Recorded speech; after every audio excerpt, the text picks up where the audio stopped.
Hi, how are you doing? This is part two of a video. You have a person, but you are not a person.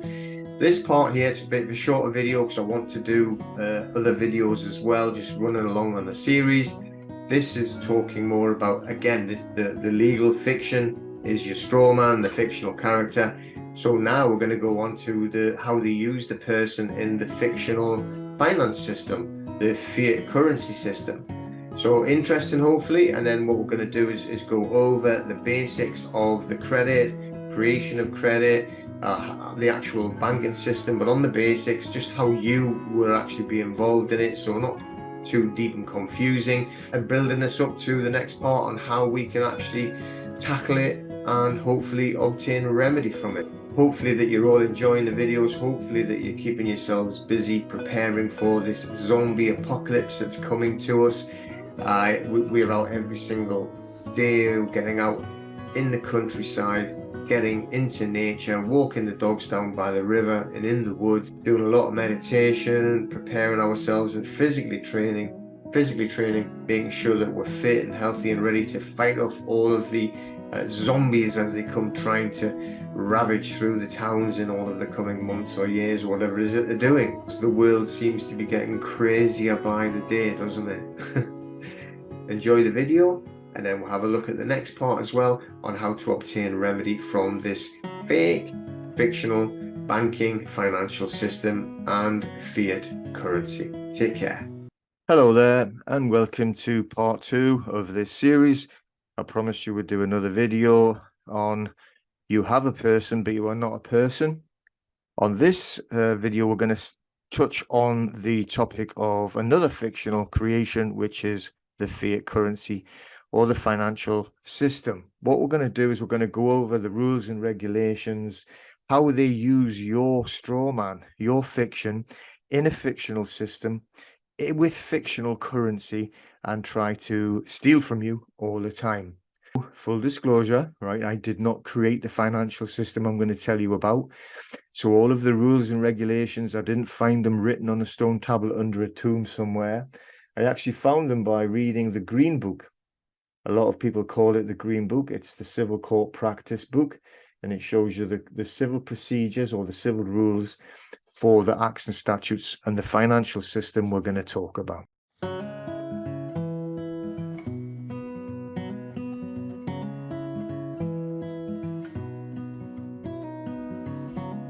So I simply researched the topic. I read a lot of books, including the ones mentioned, watched some videos about the actual systems. Then we practiced the methods, found out what worked, what got us into trouble, and then what did work and how we actually had success. So that means that I learned all of this information and I'm going to pass it on to you. And I learned it the same way as I learned how to write, how I learned how to read, and also how to perform some basic maths. I know it's a simple way of putting things, but that's how we learn and pass it on to others. We left the last video looking at the screen of privity of contract, a doctrine which prevents a person, that's the legal fiction in a contract, or third party who is not a party to a contract from enforcing a term on that said contract. We said, who is it that actually breaks or breaches this privity of contract? And well, it is debt collection agencies, bailiffs, solicitors. So as mentioned in the previous video, you have a straw man, but you are not a straw man. Who is it then? It's those pesky debt collection agents, the bailiffs that we just said, and even the solicitors. A few people get like shocked at the solicitors, saying, oh, do they not have a right to actually send letters to you and send demands to you? They're just a company, the same as everyone else. If McDonald's sent you a bill for a couple of £100,000 or something, you're not just going to panic and start running asking how to pay it. They are just the same as any other company. Privity of contract and our rights to privacy. We don't need to be receiving any unsolicited mail from those debt collection agencies, bailiffs, or solicitors. Yeah, you have heard that correctly, even the solicitors. Now, I do know, because I've dealt with people trying to help them, and people panic a little bit when they receive these letters from solicitors, because they think that they have some kind of authority. But this is just the indoctrination that you've been through and the programming that you've been receiving every single time you wake up and get out of bed. But, you know, let's just have a look at them. They are just, again, a third-party interloper. I don't care if it's a bailiff, a debt collection agency, or a solicitor's office. What you'll find is the same as all of them. They're generally unsigned. They're generally just printed up with no name on. So again, a solicitor is simply a third-party interloper, again, sending you letters without an invitation. I'll say the solicitors, they are just simply, again, a third-party interloper, sending you letters without any invitation or with any consent. Did you consent at all to them approaching you? Are these demands going in from a third party trying to say, oh, our client? Do they have a contract with you? Remember, we're talking about the law of contract. If it's outside of natural law, i.e. the law of the creator, then you're talking about contract law. So solicitors or not, it makes no difference if they're a solicitor's office or a debt collection agency or a dog walker. If they have no contract with you, then they have no right to be sending you any spam mail. And that's exactly what it is. Unsolicited mail that you did not consent to. So it's just the same as spam coming into your inbox on your emails. What we're going to do is to follow their legislation. We mentioned it before. This is the court books, the Green Book, the Civil Court Practice of 2022. Or if you have a debt with a bank for a loan or a credit card, it is none of anyone else's business. Nobody, including solicitors, debt collection agencies, or bailiffs, or anyone. It's none of their business. So again, let's go back over that privity of contract. We went over that before. Let's just create an imaginary scene that you have a credit card. Let's say it's with Scammers Bank Limited. You have a balance of £3,000 on it and you haven't paid it back. The bank will pester you to pay the balance, but is that anyone else's business? It's between you and the bank. I mean, we're going to go over the contracts later and explain a bit about them, which could shock you. But outside of the two parties to the alleged contract, you and the bank, is it anyone else's business? Absolutely not. You have privity of contract with the bank, and there can be no third party to come along and enforce terms on the contract. As we mentioned, privity of contract, no third party is allowed to come along and enforce terms on the contract where they are not part to it. Let's have a look then at how banks create this credit. We said it before that this is a fictional financial system. It is not real. Money is not real. That what we're actually doing is just talking about fiat currency, and even worse than that, credit creation. So let's have a little bit of a delve into credit creation. Bank can legally create credit, right? Let's call it money, literally out of thin air. Part of it anyway is called fractional reserve banking. It's far more complicated than that, but you'll have heard that term, fractional reserve banking. It's completely legal, unfortunately. Nothing illegal is being done, but if you look at the actual way that they use it, it is completely morally reprehensible. And the thing is that they know it too. They know what they're doing. Talking about the high end of the bank, not the bank tellers that you actually look at and ask questions and they try and look at a screen and say the computer says no. The bank, it's not breaching any legislation by creating the credit out of thin air, but they do breach legislation on the full disclosure part of the contract law. Again, this is when this cognitive dissonance comes into play. Most people are, and it's just a fact. They are so indoctrinated by the system. And, you know, that's all done on purpose, right from the very day that they make you birthed, instead of you being created by the creator. The miracle of the creation of the creator, which happens about 9 months before they create this birth. Everyone is indoctrinated from that point onwards. Then they put you into 12 years of indoctrination. You may call it school. And then the televisions and the other screens that you play games on, everything else is completely bombarding you, programming you, and indoctrinating you. Where it puts you into so much cognitive dissonance that it's painful to look at lives in any other way than what you've been programmed to believe. Most people need to remain a person. Literally a person, just to stay away from any discomfort that has been brainwashed into them since their birth. And that means BERTH. birthing just like your ship. I don't actually get it why most people think that it's okay that a bank CEO, now think back, we've said before when, back in 2007, 2008, we actually lost everything. We had a property portfolio. And the CEO of the banks were receiving millions, huge bonuses on top of massive salaries. And that was after they had been bailed out by the taxpayers' money. So, in other words, they failed at their job. They completely failed the public, and then the public paid them millions in bonuses. That makes sense, doesn't it? A lot of the information that I've found comes from a Professor Richard Werner. So I think you should look him up as well. He's written books regarding the subject of banking. He's a professional in that field and the creation of the money supply. He knows exactly how to create money. He's done presentations even to top bankers, and they all agree with him. Nobody argues with him. Nobody tells him he's telling lies. They all agree he's absolutely correct on how money is created. And he states it clearly that it's the bankers that are the creators of the money supply. So you would think the treasury, the government, they create the money, they print the money. I mean, you don't have to print money anymore, do you? It's all electronic, isn't it? However, it's the actual bankers electronically creating it, not the government, not the treasury. You need to research banking closely to get your head around this, to comprehend this. But Richard Werner, Professor Richard Werner, he states that banks do not take deposits. But most of you believe that your wages are safely deposited into your bank account each month. And a lot of you have no choice. It has to go into the bank and they call it a deposit. But it is not a deposit because lawfully there is no such thing as a deposit. So let's have a look at it. What is a deposit? It's not actually a deposit and it's not a bailment. And your money is not segregated and held in custody for you, separate from everyone else's money. What do I mean by a bailment? A bailment involves the contractual transfer of assets or property from a bailor who temporarily relinquishes possession but not ownership to a bailee. Then the bailee must intend to and actually physically possess the bailable chattel or asset. In law, the word deposit is meaningless. Many courts have made it very clear that when you give the bank your money, even though everyone calls it a deposit, you are lending the bank your money. The banks lend money from the public. There is no such thing as a deposit.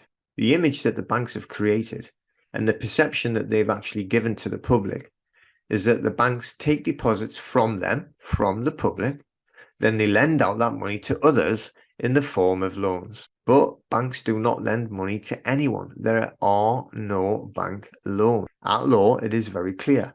The business of the banks is to purchase securities. What is a security? When you sign the loan agreement, again at law, it is very clear that you have issued a security instrument, namely a promissory note, the famous promissory note, with a cash value. Some people find this confusing and even don't want to believe it and deny it. But they cannot believe that the bank did not lend them money when they see it in their bank account.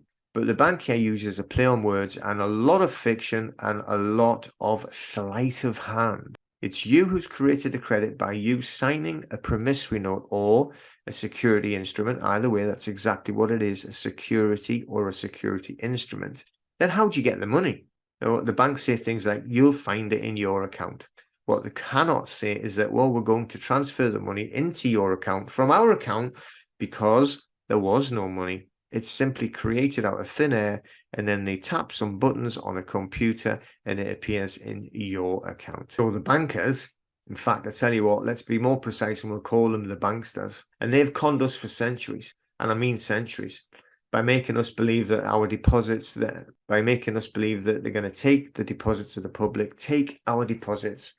And what they're going to do is they're going to lend those deposits out to other members of the public, and then they're going to charge interest on that. And that's how they make the money on the interest. In reality, though, the banksters, they create the money supply out of thin air.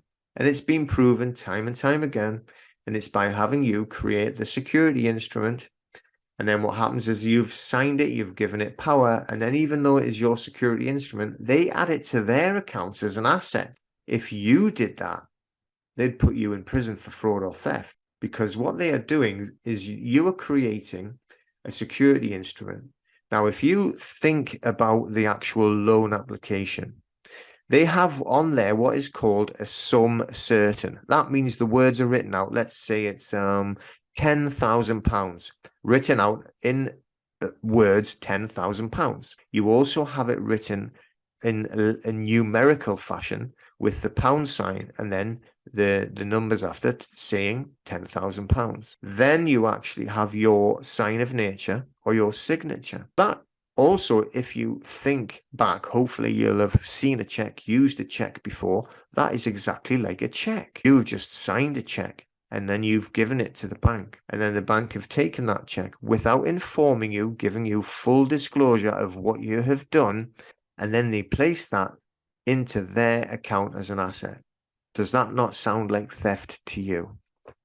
After the banks have added your security instrument or your promissory note, if you will, as an asset because it has a cash value onto their own books as an asset, they then just press some buttons on a computer and ping, magically the digits appear on a screen on your account. And it appears as if they have made a loan of money to you. Now, as I mentioned before, I'm not talking about the tellers of a bank. If you ever get to see someone face to face, that is nowadays. But if you did ask a bank teller inside the bank if they had made a loan to you, they would tell you with all honesty, absolutely yes, we have put it into your account. Right? They do not know the origins of the money or how it appeared. They just say it was there all the time. They really don't know. You have to move up the ladder of authority for them to really get to find out what is going on with the credit creation, the money creation by banks out of thin air. Now, I mentioned Professor Richard Werner, so go and have a research of him. He was born in Germany in 1967. He holds a first-class honours BSc in economics from the London School of Economics and a doctorate in economics from the University of Oxford. So very well qualified, very well respected in the field of finance. So after having a look at Richard Werner or Professor Werner, and you don't believe him or you want more proof of what we're actually talking about, now check out these quotes. Banks lend by creating credit. They create the means of payment out of nothing. That's by Ralph M. Hawtrey, former Secretary to the Treasury. When banks extend loans to their customers, they create money by crediting their customers' accounts. That's Sir Mervyn King, Governor of the Bank of England. I am afraid the ordinary citizen will not like to be told that the banks can and do create money. And they who control the credit of the nation direct the policy of governments and hold in the hollow of their hand the destiny of the people. Reginald McKenna, Chairman of the Midland Bank, 1924. The fact that these banksters are creating money out of thin air, it's not even hidden. People just don't pay attention. Remember when your parents used to say money doesn't grow on trees when you were trying to ask for things? Yeah, right. It doesn't even take that. It's literally created by the banksters out of nothing. Or not really nothing, because it's your sign of nature, your life. You actually give energy to that piece of paper once you put your signature on it. Then that signature creates a cash value on a promissory note. The question, if the money did not exist before you signed that document, then by you signing it, I've just said you gave it life, you gave your energy, and you actually created money, or at least a cash value. And then the bank takes that money without even asking you, no permission, no consent. And then even worse, they pretend to lend it to you. Why in the world should we have to repay? We're just going to go over the paper trail. Now, this has been explained many times by many people in different ways, but I'm wanting to have it simple. I'm not going to go into all the in-depths of it and if it's a trust or not a trust and where's the trustees. I don't want to do that. I don't want to confuse people more than is necessary. Now, Professor Werner, he actually kept it very simple. So let's look at how he's actually stated it before. So you sign what you think is a loan agreement, but it's a security instrument. And then the bank takes that security instrument It now has a cash value because you've signed what you believed was a loan agreement. The bank then add that as an asset to their own account. Now, what they do is they actually say it's a deposit from the public. Now, we've already went over what a deposit is, but that's what they're saying is it is a deposit. The digits appear then on your account magically by tapping a computer, and it does appear as if you have borrowed the money. The banks then, they're going to tell you to repay the amount to the bank plus interest. Now, look at the wording here, repay. You can only redo something that you have already done or that has already been done. You can't paint the wall if it's been painted. You're going to repaint it. You're going to rebuild a house. You're going to repay the money. Does that seem either honest or even fair to you? So let's have a look at the person now, and let's have a look what happens to the person, and I mean the person as in the fictional, legal fiction. What happens if they don't repay that fiat currency to the bank? What you may not be aware of is that the bank takes out an insurance policy against you for not paying the loan back. Without disclosing it to you, they've taken an insurance policy to cover you for not paying the loan back.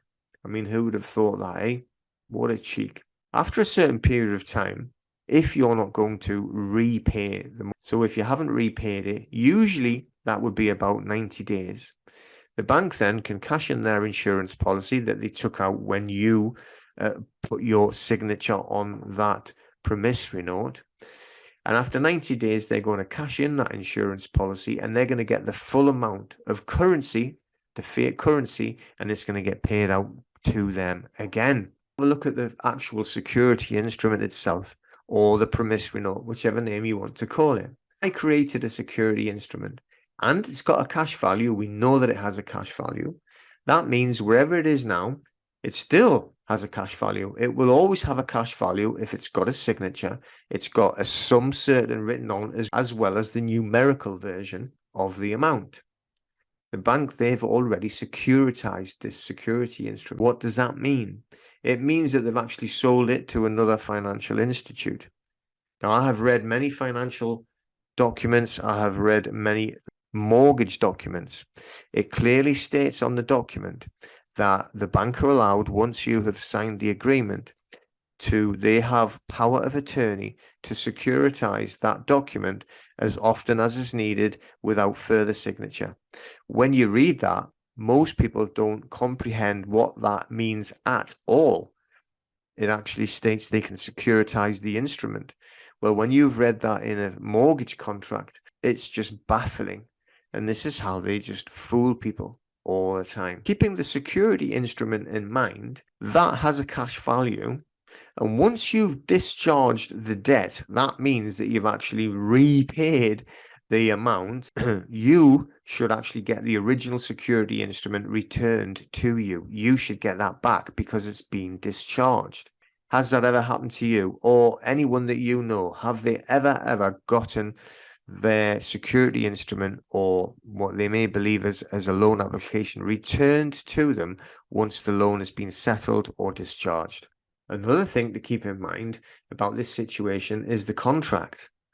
To be a lawful contract, it must meet the needs of the contract.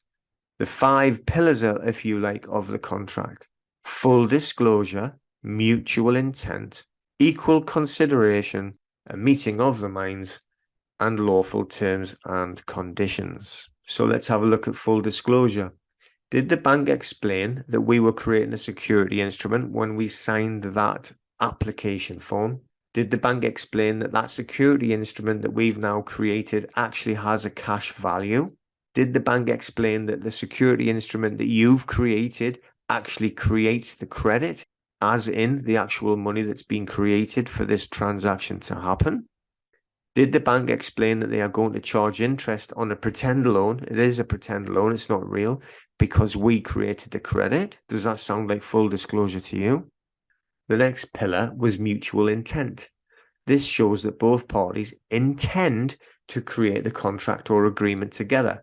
To do that, both parties must sign the contract in front of a witness. Does anyone else ever sign the loan agreement, or is it just us, the apparent applicants? I can never remember anyone from the bank ever signing an agreement that I've had. It's obvious that there is absolutely zero disclosure, never mind full disclosure. But let's look at the other pillars now. We also said equal consideration. What that means is that both parties must bring something valuable to the table or to the contract for there to be a valid contract. So what is it that the bank actually bought? We know now that we gave the bank a security instrument that had a cash value. Did they actually bring anything to the table? I can't say that they did. There was absolutely nothing that they gave as consideration. In fact, they took our security instrument and they used it for themselves, never mind bringing anything to the table as consideration. We also need a meeting of the mind.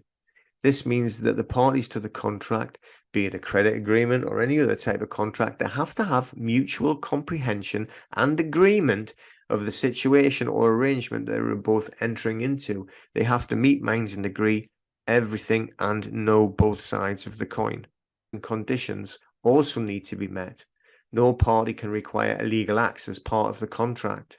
No contract could exist where an illegal act needed to be performed to fulfill any contract. It would seem to me that the bank was missing most of it, if not all of the elements required to create a legally binding contract. In a nutshell, though, the bank that is demanding your repayment do not have a legally binding contract or agreement that is enforceable by them or anyone else. Why would that be, really? Many reasons, so let's go over them. Let's go back to the building blocks of the contract. How do you create a legally valid contract? Well, first of all, you have to have full disclosure. We mentioned that. The bank did not inform us that we had created a security instrument. That is not full disclosure. The bank did not inform us that it took, let's just say they could have stolen it, the said security instrument and entered it as a deposit by the public. The bank did not inform us that they had bought an insurance policy against us if we failed to repay. The bank did not inform us that they have sold or intend to sell that said security instrument for even more profit, never mind what they've actually, apparently, allegedly stolen from us. Equal consideration. The bank brought nothing to the table. In fact, they even took out insurance against us and they never gave us anything in consideration to have it a valid contract. The bank didn't even sign the contract correctly, if at all. Writing the bank's name on the document is not a signature. Mutual intent. There is certainly no mutual intent with a contract that is flawed from the outset with falsehoods and omissions. Omissions are just as bad as lies. Even if we don't use the word fraud, the bank has failed at every turn to create that legally binding contract between them and ourselves. They cannot enforce an illegal contract on us or anyone. Take all of that evidence into account. Do you believe that you have legal accountability to repay this money to a fraudulent bank? Do you believe that you have a legal responsibility or a legal valid contract to repay this money? Now that we know that there's a high probability that there is no legally binding contract, we can challenge them. From experience, we know that the banks will use their favorite tricks against us if we challenge them to prove that they do have that legally binding contract with us. What is their favorite ploys against us? Their favorite tricks? They simply choose to ignore us. They play dumb and they virtually never reply to any correspondence that we send, and they play the waiting game. Remember what they had done? They had actually taken out an insurance policy against us. So they're just sitting looking at the clock, ticking away on those 90 days, getting ready to cash in on us. Now, as mentioned, we could challenge the bank, and I'm not saying that you shouldn't, but it's your choice. And it all depends on what you want to achieve. Now, remember, this is for an unsecured form of credit. I'm not talking about bills. I'm not talking about fines. I'm not talking about a mortgage that is secured on property like your home. It's purely unsecured credit. But this is about our security instrument, the one that the bank used to fund the actual transaction with. The bank has a legal obligation to return our security instrument, not a copy, our original unmarked agreement with our signature. The one that we thought was just an application form actually is a security instrument. Once we actually repay the loan or discharge the debt, they should return the document. This is called redemption. So the creditor returns a security that's being held by the bank to the debtor, which would be you or us, once we have redeemed or, settled or paid off the debt. Can this be done? No, that can't be done. Why? Because they have securitized or sold that promissory note for even more profit. Normally, what happens when you don't repay the bank, they will sell your data. This is a big fact that we need to be able to teach people. They do not sell the debts. They sell the data onto the debt collection agencies. Now, I have seen these websites with my own eyes. They sell huge blocks of data to make it up to, say, £1 million with lots of different people's data on there. They do not sell the actual debt. So point blank, they sell the data to the debt collection agencies, not the debt. So if we look at that, how could they say that they were going to sell a debt if there was no debt in the first place? And if we've created the actual credit, how can there be a debt?